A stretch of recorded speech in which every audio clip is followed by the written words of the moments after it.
ఇండియాలో ఉన్న ఎయిర్పోర్ట్స్లో శంషాబాద్ ఎయిర్పోర్ట్లో కనిపించలేదు ఎయిర్ క్రాష్ ఎఫెక్ట్ అనేది తెలుస్తోంది. యథావిధిగానే ప్రయాణికులు రాకపోకలు కొనసాగుతూ ఉన్నాయనేది చూస్తున్నాం. ప్రతిరోజు కూడా దాదాపు 500కు పైగా విమాన సర్వీసులు రాకపోకలు సాగిస్తుంటాయి ఎయిర్పోర్ట్లో. 70,000 నుంచి 1,00,000 వరకు కూడా ప్రయాణాలు జరుగుతూ ఉంటాయి. అత్యంత రద్దీగా ఉండే ఎయిర్పోర్ట్లో శంషాబాద్ కూడా ఒకటి. సో నిన్న తాలూకు ప్రమాదం ఇంపాక్ట్ పెద్దగా కనిపించట్లేదు అనేది మా కరెస్పాండెంట్ సాయి కిరణ్ అక్కడి నుంచి అందిస్తున్న రిపోర్ట్. ఒకసారి విశాఖ వెళ్దాం. విశాఖ ఎయిర్పోర్ట్లో ఏ రకమైన పరిస్థితి ఉందో మా కరెస్పాండెంట్ నరేష్ అడిగి తెలుసుకునే ప్రయత్నం చేద్దాం.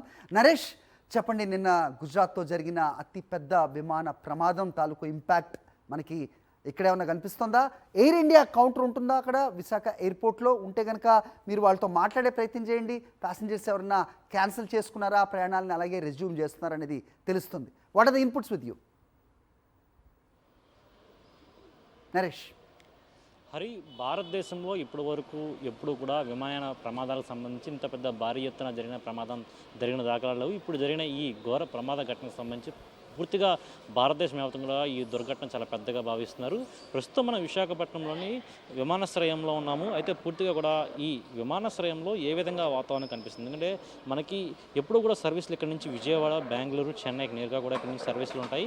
ఇప్పుడు కొంతమేర రద్దీ అనే వాతావరణం కనిపిస్తూనే వస్తుంది. కానీ ఇప్పుడు ఒక నిర్మానుష్యమైన వాతావరణం మనకి ఇక్కడ కొద్దిమేర కనిపిస్తుంది.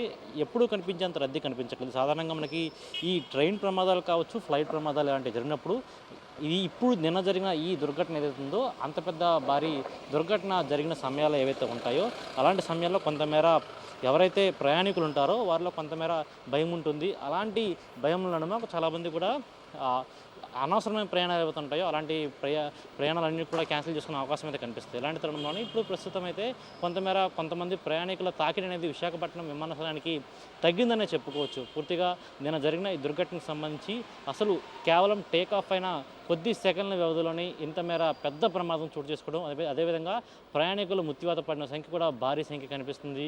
ఇలాంటి తరంలో పూర్తిగా కూడా చాలామంది ప్రయాణికులు ఎవరైతే ఉంటారో ప్రయాణికులు ప్రయాణం చేస్తారో అలాంటి వారికి కొంతమేర భయం కలిగే అవకాశం ఉంటుంది. రెగ్యులర్గా ప్రయాణం చేసే వారికి కొంత అవగాహన ఉన్నప్పటికీ కూడా కొత్తగా ప్రయాణించేవారు అవుతుంటారు, లేకపోతే అప్పుడే ఫస్ట్ జర్నీ కావచ్చు, 2-3 జర్నీ చేసిన అలాంటి వారు కూడా కొంతమేర ఆ భయం అనేది కనిపిస్తూనే ఉంటుంది. ఇలాంటి తరంలో పూర్తిగా కూడా విశాఖ విమానాశ్రయంలో ఇటువంటి పరిస్థితి మనం ఎక్కడ చూసినా సరే పూర్తిగా కూడా ఒక క్లీన్గా, నీట్గా కూడా కనిపిస్తుంది. ఎందుకంటే ఎక్కడా కూడా అంత హడావడిగా లేకపోతే ప్రయాణికులతోటి కిటకిటలాడిన దృశ్యాలు అయితే మనకి ఎక్కడా కనిపించట్లేదు. పూర్తిగా కూడా కొద్దిమేర వాతావరణం అయితే కనిపిస్తుంది. ఏదేమైనా సరే ఇంత పెద్ద దుర్ఘటన నేపథ్యంలో కూడా పూర్తిగా మనకి ఈ ప్రయాణికులకు సంబంధించి కూడా భయం అనేది కొంతమేర కనిపిస్తున్న పరిస్థితి కనిపిస్తుంది. పూర్తిగా విశాఖపట్నం విమానాశ్రయం సంబంధించిన పరిస్థితి చూసుకుంటే ఒకవైపు ఇండిగో ఎయిర్లైన్స్, అదేవిధంగా ఎయిర్ ఇండియా సంబంధించిన ఎయిర్లైన్స్ కూడా పూర్తిగా కూడా మనకు కనిపిస్తాయి. అయితే ఎయిర్ ఇండియాకి సంబంధించిన కౌంటర్స్ అయితే ఓపెన్లో ఉన్నాయి. అయితే ప్రయాణాలు అయితే కొనసాగుతూ వస్తుంది తెలుస్తుంది. ఎందుకంటే ఎయిర్ ఇండియా కౌంటర్లో సాధారణంగా ఎప్పుడు ఏ విధంగా సర్వీసులు ఇస్తుంటారో ఆ విధంగానే సర్వీసులు కొనసాగుతూ వస్తున్నాయి. ప్రస్తుతం అయితే విశాఖపట్నంలో ఇటువంటి పరిస్థితి కనిపిస్తుంది. ఇంకా రేపటికి అలా కొద్దిమేర మారొచ్చు. ఎందుకంటే కొంతవరకు ప్రమాదాలు జరిగినప్పుడు భయం రావడం సాధారణం. కానీ కాకపోతే ఎవరైతే అత్యవసర ఎమర్జెన్సీ సర్వీస్ ఉంటారో లేకపోతే ఖచ్చితంగా ప్రయాణికులు ఎవరైతే తక్కువ సమయంలో స్పీడ్గా వెళ్ళాలనుకుంటారో అలాంటి వారు ఖచ్చితంగా విమాన సర్వీసులను ఉపయోగిస్తారు. ఖచ్చితంగా వారి పనుల నిమిత్తం కూడా వారి ప్రయాణాలు కొనసాగే అవకాశం అయితే కనిపిస్తుంది. ఆల్ రైట్ నరేష్, అది విశాఖ ఎయిర్పోర్ట్ నుంచి లైవ్ అప్డేట్.